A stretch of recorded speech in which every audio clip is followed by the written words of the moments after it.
Hey, Husker fans, welcome to another episode of the Husker Big Red podcast with Chris Peterson and Danny Gillette. As always, go Big Red. Welcome back, folks. And now we are, 3 days away from Nebraska football. Just a few more days to get back to the Cornhuskers, seeing them back in action. So I'm Chris Peterson. Joining me, as always, is Danny Gillette. We're back for another episode of the show here. Before we get into it too much, please make sure that you guys hit the like button, hit the subscribe button. Make sure you don't miss any of our future content. You can also hear the audio version on Spotify, Apple Podcasts, Amazon, anywhere that you get your podcasts. We're going to talk about UTEP in this matchup on Saturday, what worries us about them. We're going to get into Heinrich Haarberg maybe having a role on the field next to Dylan Raiola. We got the black shirts handed out, Nebraska volleyball, a new player added. So lots of things to cover here. First, Danny, how you doing this Wednesday morning? I'm doing good. 3 days away from the opener. It's getting closer. And as you just kind of ran down there, a lot of news to get to this week. And to think we only recorded just Monday and already we have a bunch of news to get to. Yeah, lots of stuff going on. It's a busy week for Nebraska fans. They had the volleyball season open last night. We'll touch on that here in a minute. But in terms of UTEP, have you had a chance to look more into UTEP and just what are some of the things that potentially, worry you about this matchup on Saturday? Nebraska's, about a 4-touchdown favorite, 26.5 points. But, UTEP, Scotty Walden, the new head coach. So what about, the Miners, keeps you up at night, if anything? Well, they're a fast-paced offense. They're going to be a fast-paced offense. It's going to be a thing of, can Nebraska control the pace of the game? Can Nebraska, be able to kind of dictate the tempo of their game? And, UTEP is no slouch of a team. UTEP can, play very, very well, and they have some players too. They have some talent. One of their receivers, Ashton Nickelberry, is a guy that I was paying attention to. He had 582 yards and 8 touchdowns in 10 games in the 2022 season, playing at Jones College. And, he's a former Austin P, transfer. So, he worked with Scotty Walden while he was at Austin P. So they do have some playmakers. And, that extends to, the running back position as well. They're very solid at the running back position. They have some speed guys that can make quick bursts within the offense. And that allows them to kind of, establish their dominance on the ground. And, it's interesting when you look at, this roster, how many different, kind of classes there are in terms of talent. You have a lot of freshmen, some seniors, some sophomores, some juniors, but by and large, this is a very young roster. So I'm excited to see kind of, how Nebraska attacks that. And, shout out to, Walden. He's going to build a strong program at UTEP. I know this is his first season, but, his track record has been very good wherever he goes. And, if you needed to know what his scouting, prowess was like, look no further than his mini report of Dylan Raiola at his press conference yesterday. He seemed to know Raiola pretty well. So I don't think it's going to be an easy game by any means. I don't think this is going to be a cakewalk. And I do think the Miners could present, some potential matchup problems. Yeah, it's going to be interesting. They'll definitely, challenge, I think, the Nebraska secondary and with their tempo and substituting and things like that. They haven't announced their starting quarterback yet, Cade McConnell or Skylar Locklear. We talked about that a little bit on Monday. Neither of those guys has really had spent a full season as a starter. Locklear was a backup at Austin P. McConnell played last year for UTEP, had like 1,500 yards. Jevin Jackson is a transfer who came in. Scotty Walden brought 11 transfers with him from UTEP. To UTEP from Austin P. And Jevin Jackson had 1,300 rushing yards last year, was one of them. They added a receiver. UTEP does have a brand new starting offensive line, so 5 new starters on the offensive line. Their best defensive player was drafted in the NFL. Their best pass rusher, one of their other best linebackers transferred out. They did lose a few people in their secondary. But they've got a couple pieces there. They've got a really strong safety. They've got one of their starting cornerbacks back, another guy that played. So they've definitely got some returning pieces. So I am interested to see. Last year they gave up fewer than 200 yards per game throwing the ball. I'm interested to see how the pass defense does, but only forced like barely over one turnover per game. Like I think 1.3 turnovers per game. So this does seem like a good game for Nebraska to start, because that's a key thing for Nebraska to take care of the football. But I do think that the secondary, is pretty talented, and so that the passing game on both sides of the ball, I think, could maybe give Nebraska not trouble, but I do think that there's going to be chances for these guys maybe to make some plays. It is Dylan Raiola's first start, so we'll see how it goes. But I did like hearing from Matt Rule that they're not going to flinch, they're not going to hold back anything, and I don't think that they should at this point. If he's good enough to start, he's good enough to have the entire playbook at his disposal. I agree, and there was some question, will they hide anything for the Colorado game? The more I think about it, the more I'm like they shouldn't, because that'll give them time to run their offense in the way that in the way they run and be ready for that Colorado game. Who quick note, Jackson Cantwell is also coming to the Colorado game, so that's a loaded visit weekend for Nebraska, and it's going to be important for them to get off on the right foot for multiple reasons. Colorado will be ready. You can say what you want about Shedeur Sanders, but I think he's an extremely talented quarterback. They have playmakers on both sides of the ball, and so that Colorado game will be interesting. But anyway, before I get too into Colorado, back to UTEP, I think this will present a nice challenge for Nebraska. I do expect them to win, but I don't expect it to be a boring type of blowout game.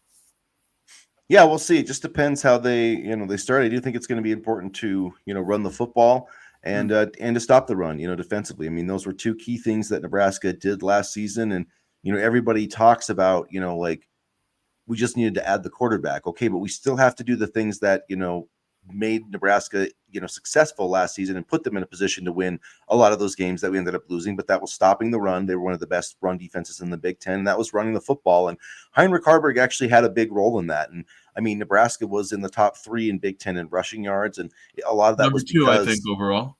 Yeah, because he had Haarberg ran the ball so much, especially early on in the year, because they were number 1 for a long time, and then they kind of dipped once they went into Big Ten play, and his rushing production dipped. So I don't know. I was really interested to see, to hear, Marcus Satterfield talk about, Heinrich Haarberg is going to play a lot with Dylan Raiola on the field. It didn't surprise me to hear that he's going to have some sort of role, or that he would play, but it did surprise me to hear them say that he's going to play a lot. That's the word that Satterfield used, with Dylan Raiola on the field. So what did you make of that? What do you think his role is going to be? Is he going to be halfback, H-back, tight end? How's that going to work, do you think?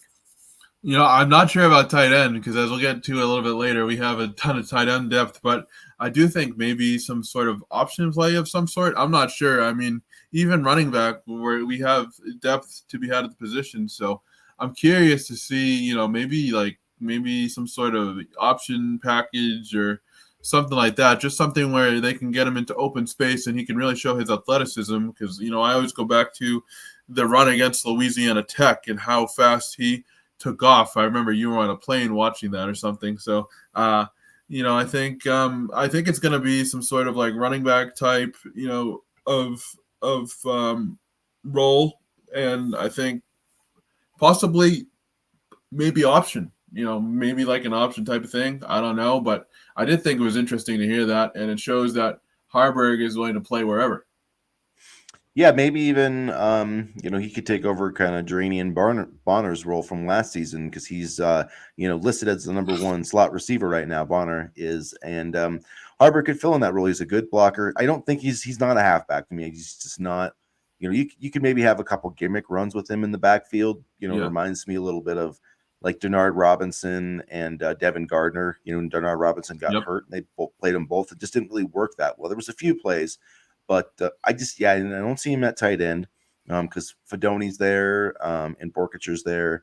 So, we'll see how it works out. But I could see him being used as some sort of blocker, H-back type, a wildcat quarterback. I don't think his role is going to – honestly, I think that Satterfield might have been overselling it a little bit, saying a lot, because, when they're playing – it's one thing when you're playing UTEP or maybe Northern Iowa, somebody that you can kind of throw a few different things in. But if you're in Colorado, I mean, I just don't see how much he's really going to be out there. But I could be wrong, and maybe he's a really good pass protector, and maybe that's going to be his job is kind of fullback, H back, pass protector, short yardage back. I'm all for him having some type of role. Put him on special teams for Christ's sake, man. He can hit. He can run pretty quickly, but Physical, for yeah. for running back, they're taking a hand. There's difference in getting a direct snap and running and getting a handoff, and I don't see him kind of getting up to speed quickly enough at that position. But we'll see. I've been wrong plenty of times before, but I am interested to see how they use him on Saturday. I am too, and it's one of those things where he's a good athlete, and you want to have the best athletes on the field. I mean, they have Carter Nelson, coming out of the slot, for example. I mean, that's something that intrigues me. But no, I'll be interested to see what his role is. I think he can, make a positive contribution, and he may not be the best passer, but he is one heck of an athlete.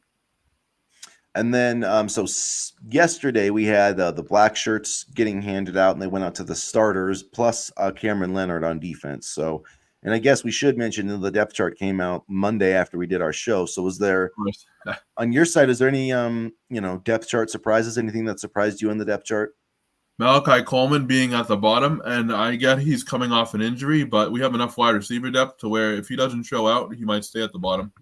And also Carter Nelson, like I just said, in the slot. That kind of just made my eyes wide a little bit, just imagining Carter Nelson in the slot. Ja'Cory Barney as the kick returner, along with Isaiah Garcia Castaneda. It's clear that they want to use Barney in as many ways as possible. He's an explosive player, and I'm glad to see that they're not easing the freshman in. They're telling him to kind of grab the game by the horns, so to speak, and really kind of showcase his skills. I mean, this is why we recruit high-level players, to get them to play on the field. So I'm excited to see, how impactful Barney is and how good Nelson is in the slot. Because Carter Nelson in the slot, man. Carter Nelson against a slot corner, I mean, that's a matchup nightmare for the defender. Yeah, that didn't necessarily surprise. It surprised me that Isaiah Garcia Castaneda is listed ahead of him on the depth chart. So that's why I don't really, I don't take it that seriously, especially like wide receiver. I know a lot of people are making a big deal about Malachi Coleman being down there, but like I said at the start of the year, I don't think the depth chart matters at wide receiver because all those guys are going to get chances. He's going to get opportunities. I think Ja'Cory Barney is going to get opportunities. So I'm not that surprised by it. Because look, I mean, it's Jamal Banks, Jalen Lloyd, Isaiah Nair, Ja'Cory Barney. But yeah, like I really don't believe that Ja'Cory Barney's higher up on the depth chart than Malachi Coleman. Like I just really don't. So well, I think it's because of the injuries. I really do. I really think it's the 95% of it is because of the injuries. I mean, Matt Rule said he was mostly healthy. So I mean, he has had some injuries, but I'm not worried. Like I said all year, I'm not worried about this wide receiver depth chart because there's no way in hell that Isaiah Garcia Castaneda is, going to have a bigger role this year than Carter Nelson. So, like, I could probably say that maybe about Bonner, too, by the end of the season. I think Bonner's going to get some pass attempts, but like I said earlier, I think he's going to have a big blocking role in a lot of screen game stuff. So, nothing on the offensive side, surprised me. Yeah, maybe the fact that MJ Sherman beat out Prince Mamalian this year. I mean, it kind of been trending in that direction, but that did surprise me a little bit that he kind of came through and won that job after, he really wasn't starting last year. So he kind of turned that around. And then the only other guy, I guess, that would surprise me a little bit is Ramir Stewart, in there. He worked his way into the 2 deep, Amari Sanders. But outside of that, it's pretty much what I thought it was going to be. But like it's defensive line too. Defensive line and wide receiver, I just think the depth charts, they're going to play so many guys. I just think the depth chart's pretty much irrelevant.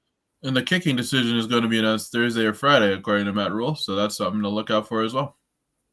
Yeah, I still feel like it's going to be Tristan Alvano if he's healthy. I think their ideal thing maybe would be Alvano kicking, John Hull as the kickoff specialist, and Bushini punting. But we'll see. I mean, that's something I'm watching for because the kicking game it has to be better. The coverage was good last year, but they've got to be better kicking the football, flipping field position in terms of punts, and actually returning things because the return game has just been non-existent for years. I mean, it's been for years, and that absolutely drives me crazy. What really drives me crazy too is when when teams give up yards by not catching the punt, and we did that a bunch of times. Like we were so bad in punt returns last year, we gave up yards, and that drives me crazy. At least have somebody who can catch the punt, and because at the very minimum, you cannot allow the ball to bounce. It rarely bounces your way. You almost lose like 10 yards every time.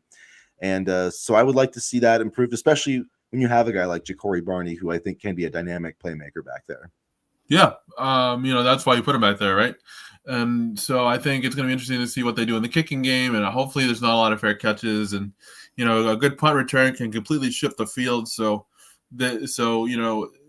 I would love to see them return punts more, return kicks more, and only call for fair catch if the defender's breathing down your neck. But it's easier said than done for us, But we'll see. I hope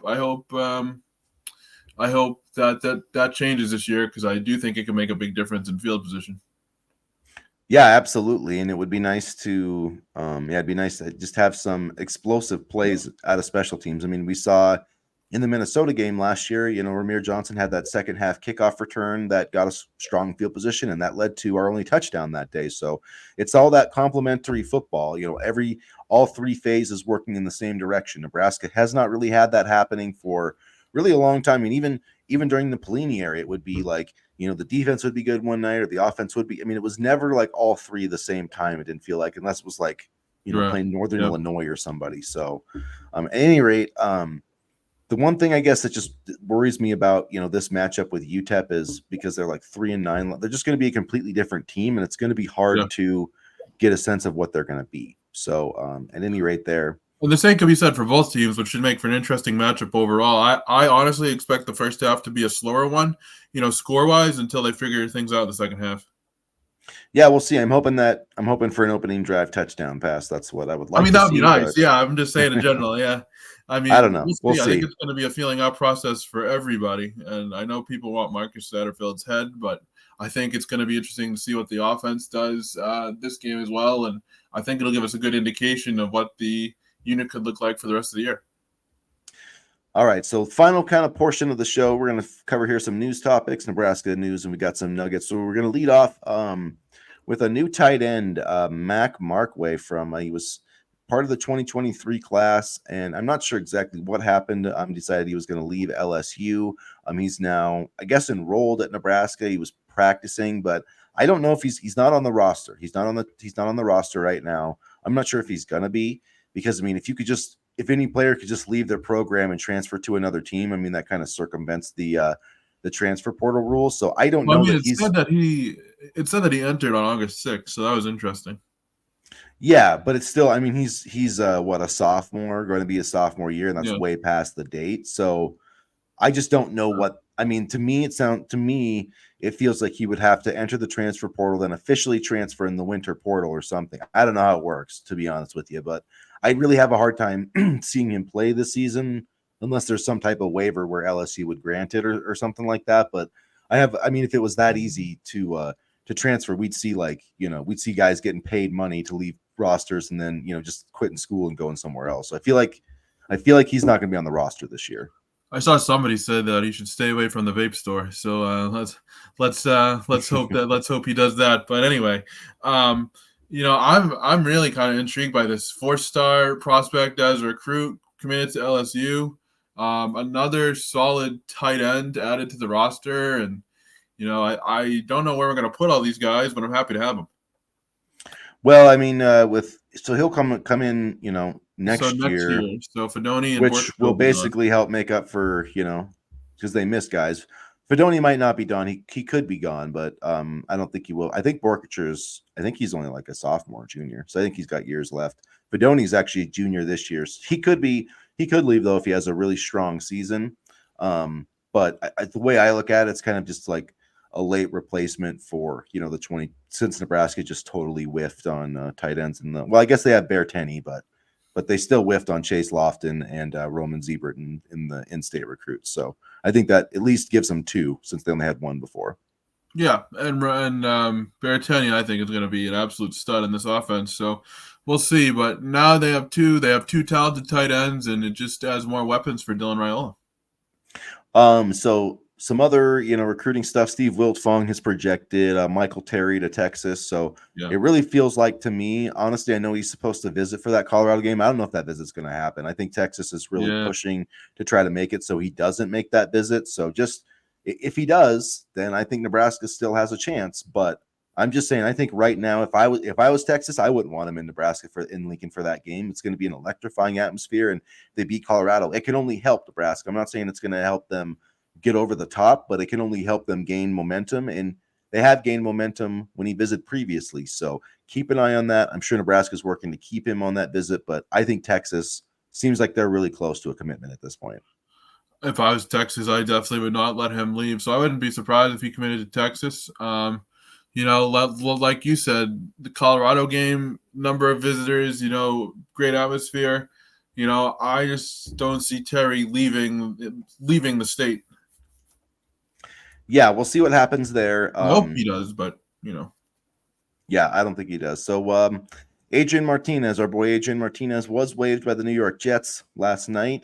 So essentially how this works, he has to go through waivers first. So every other team in the NFL will have a chance to claim him. I don't see that happening. I know a few Nebraska fans commented it on my Facebook post that they think he's going to get claimed. I highly doubt he's getting claimed. I do think that he will wind up on a practice squad somewhere, probably with the Jets. They had Jordan Travis. He's, I believe, been put on IR with an injury. So Adrian could technically be the Jets' number 3 quarterback on the practice squad. You get a pretty good little paycheck. I want to say it's somewhere in the 6 figures. And most guys that start the season on the practice squad end up on an active roster somewhere unless they get hurt. So at least gets him. It would get him in the league. So that's what I'm kind of watching for. But he's got to clear waivers first before he can sign with the practice squad.